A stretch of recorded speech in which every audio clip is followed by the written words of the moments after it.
네. 이 추다르크가 한참 막 잘 나가서 진짜 당대표도 하셨잖아요. 네. 그리고 삼보 일배로 해서 무릎 다 까지시고, 네? 민주당 네. 구하겠다고. 네. 그렇게 열심히 하시고, 국민들로부터 추다르크 굉장히 막 박수 받고, 그러면서 쭉 잘 나가길 줄 알고 무언가가 되는데 어느 순간에 이게 꺾인단 말이에요. 근데 네. 내가 이렇게 본인은 잘 알 거 아닙니까? 네. 뭔가 과거를 둘러볼 때, 네. 야, 내가 요거를 좀 잘못했다. 내가 그때 요거 좀 실수했다. 이런 거 없습니까? 그게 이제 탄핵 같은 거죠. 탄핵이죠. 네, 예. 탄핵 때. 예. 그때 민주당 의원이셨죠. 열린우리당 안 가셨잖아요. 제가 열린우리당 안 갔다 이렇게 궁금해 하시는데요. 네. 사실은 노무현 대통령 당선 1등 공신 꼽으라 그러면 뭐 추미애 저도 의원이죠. 빼놓을 수 없는 거잖아요. 1등 공신이죠. 네. 그런데 안 간 게 아니고 안 간 게 아니고 열린우리당이 나간 거죠. 노무현 대통령 약속이 구체제를 바꾸어서 개혁을 하겠다였어요. 그 네. 개혁이라는 게 뭐냐 하면 뭐 영호남만 서민이 있는 게 아니고 정말 전국의 서민 중산층이 뭔가 제도 쇄신을 바라잖아요. 네. 그러니까 어떤 기득권 구조를 깨주고 정말 상식이 통하는 대통령이 약속한 게 보고 싶죠. 근데 그런 개혁을 하려면 안 그래도 지금 힘이 부족한 판에 힘이 부족해서 정몽준과 단일화도 하고 뭐 또 단일화 깨지니까 그렇게 이 경천 동지한 줄 알고 뭐 이렇게 됐는데 그 우여곡절을 다 겪으면서 천호신조 같은 일로 그냥 됐죠. 네, 집권을 했는데 그러면 야 정말 감지덕지다. 그러니까 이 선거는 이길 수 없는 선거를 이겼는데 이 하늘의 뜻이고 민심인가 보다 민심이 바라는 일을 해야 되겠다라고 어떤 권력자가 됐다라기보다는 그냥 아주 겸손했어야 될 것 같아요. 네.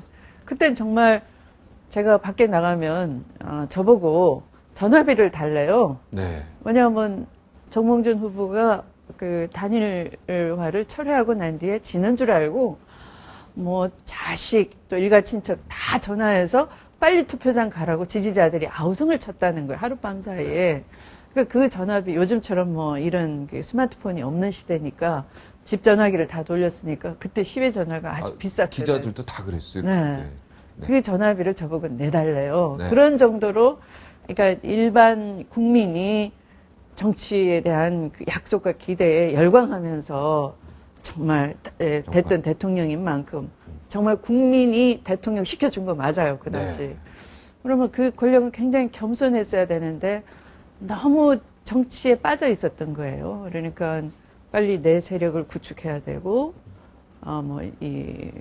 그런 그 새로운 당을 좀 만들어야 되고. 그러니까 아니 개혁을 하려면 세력을 쪼개버리면 힘든데 안 그래도 힘든데 그 개혁의 그 과제가 뭔지를 보고 개혁을 하려는 실천에 들어가야 되지. 이 내 밥그릇을 먼저 만들겠다는 건 이건 원래 그 약속과 너무 다르지 않느냐는 걸로 제가 자꾸 이렇게 그런 당 쪼개지 마십시오라고 이제 그 촉구를 하면서 있다 보니까 민주당이 남았어요. 끝까지 민주당을 지킨 거죠, 남은 게 아니라. 지켰죠. 그랬더니 이제 민주당 남으신 어른들이 굉장히 배신감, 분노에 사로잡혀서 아주 어떻게 보면 탄핵하자가 자기 분노의 어떤 그 수단이었어요. 김현석 의원이랑 다 같이 남은. 네, 분노를 극복하지 못한. 근데 이제 저는 그렇게 하면은 안 그래도 지지 세력이 양분화돼서 있는데 대통령을 우리가 만든 대통령을 탄핵한다 그러면 그 이유가 뭐가 됐든 민주당이 먼저 버림받을 수 있다 경고를 했어요. 근데 제가 끝까지 뭐 말려도 듣질 않고요. 또 너무 화가 났었죠. 네, 그 당시 뭐 제가 그렇게 반대를 해서 얻어낸 거는 대통령이 사과해주면 민주당을 버리고 간 대통령이 민주당을 뭐 죽이겠다. 그래야 새 정치가 된다라고 한 그 말이 선관위에서도 잘못됐다라고 경고를 했으니만큼 그것을 사과를 해주면은 탄핵을 철회할 수 있겠다. 이렇게 사과 조건부 철회까지 당론이 이제 조금 발전이 됐어요. 근데 마지막에 이제 대통령이 국민담화를 발표하시면서 내가 그 사과를 한다는 건 굴복을 한다는 것인데 나는 굴복할 수 없습니다. 뭐 이걸 돌파해내겠습니다. 이렇게 되니까 그 불에 이렇게 들끓는 심정에 또 한 번 기름을 부은 격이 된 거예요.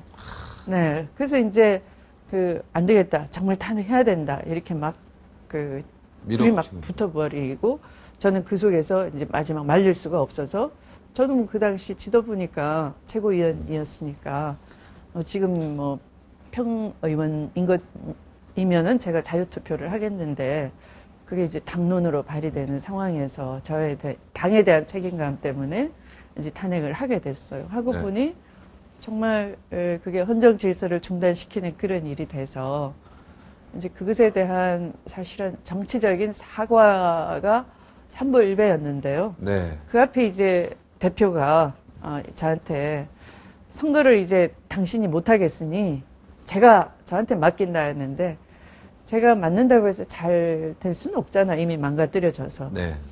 근데 이제 선거를 맡기면서 저한테 조건을 달았어요. 사과를 하지 마세요.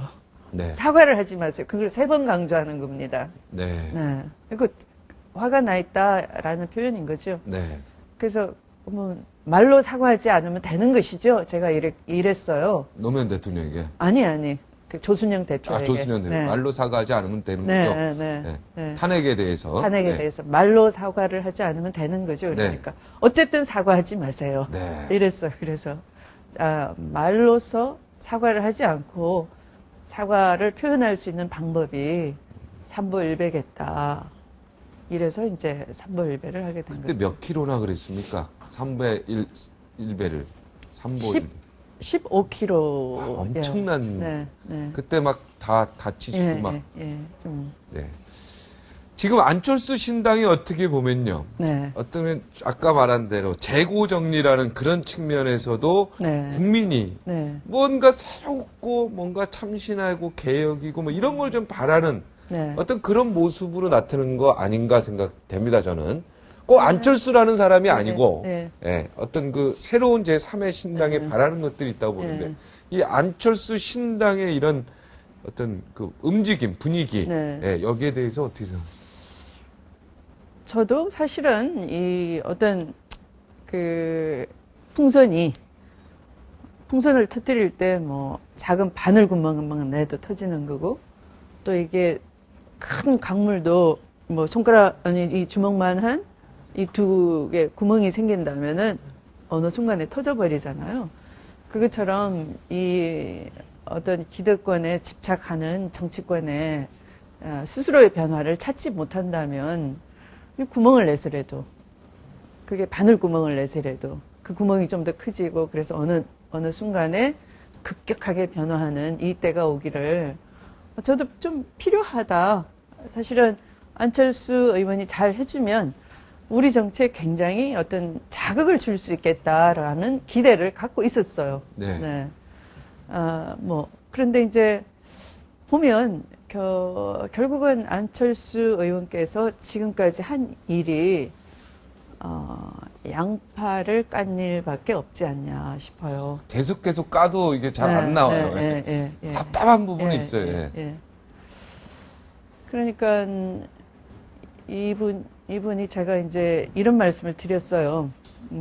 너무 정치를 개인의 어떤 인기, 이건 연예인에 대한 연예인에 대한 국민 인기 비슷한 그런 호감도에 바탕한 인기, 어떤 구체성과 행동을 평가해서 나온 인기가 아니고 막연하게 참 호감이 간다 이런 인기 속에서 지금 정치를 구축을 하려고 하시는데 그러면 여기에 3가지가 있어야 되는 거거든요. 이 양념 3가지가 어떤 인물이 있어야 되고요.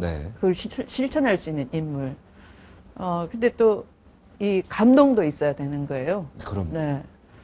또 기존의 정당과 무엇이 다른지를 차별화를 기존의 정당은 이렇게 하는데 나는 이렇게 하겠습니다. 기존의 정당이 이렇게 해왔는데 저는 이걸 고치겠습니다. 이걸 제시해야 되거든요. 근데 이 3가지가 없어요. 근데 아직까지도 그냥 연예인으로서 누리는 예능적인 인기 그 정도에 머무르고 있어서 제가 기자 불립, 과자 불행 좀 어려운 말인데 이 노자가 도덕경에 쓰신 네. 말씀인데 네. 깨꼼발로는 깨꼼발 기자예요. 네. 깨꼼발로는 오래 서 있을 수 없다. 네. 기자 불립, 네. 과자 불행 이렇게 막 뒷짐을 치고 하면서 이런 자랑치는 이런 네. 쫙 벌려서 걷는 그런 글이 그러므로는 끝까지 오래 갈 못 수가 걸을 수. 없다. 네. 네. 그러니까 준비 없이는 그 새정치라는 거를 이룰 수가 없는 거예요.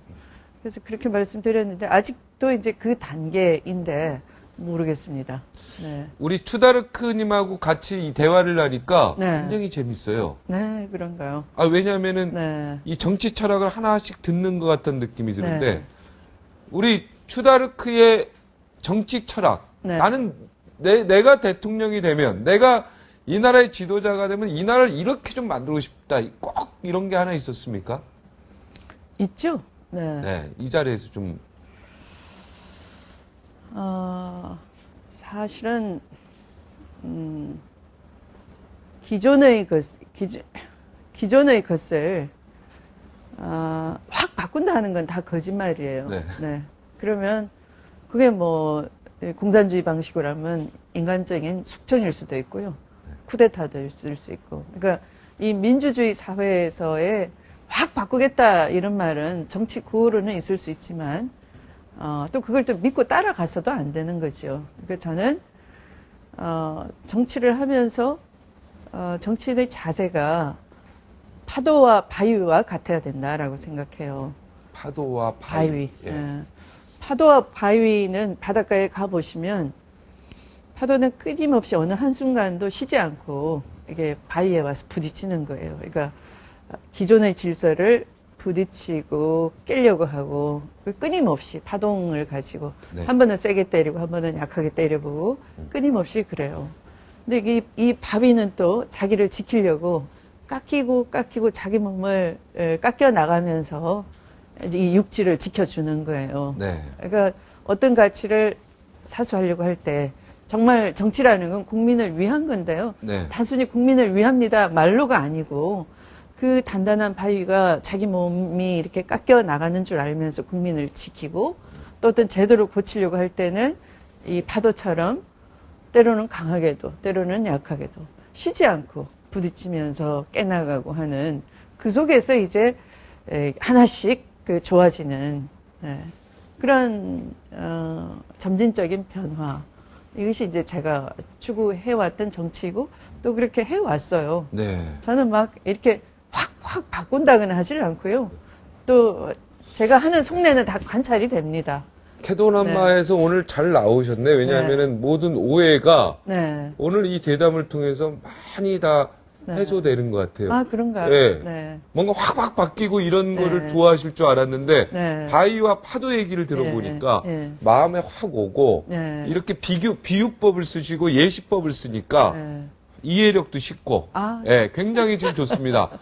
그 앞으로 좀 이렇게 자주 좀 나오셔서 뭐 대본 없이 이렇게 정치 현상에 대해서 이야기도 좀 해보고 캐도남마 정치 한번 해보시죠. 캐도남마에 나와서 대한민국의 정치판이나 뭐 이렇게 제가 기회를 좀 드리도록 하겠습니다. 분위기 좋죠? 네. 오늘은 여기까지 하고 그러면 2탄 저기 또 보장하라고 의논해서 일정 봐서 다시 한번 준비하도록 하겠습니다. 오늘 나와 있어서 대단히 고맙습니다. 감사합니다.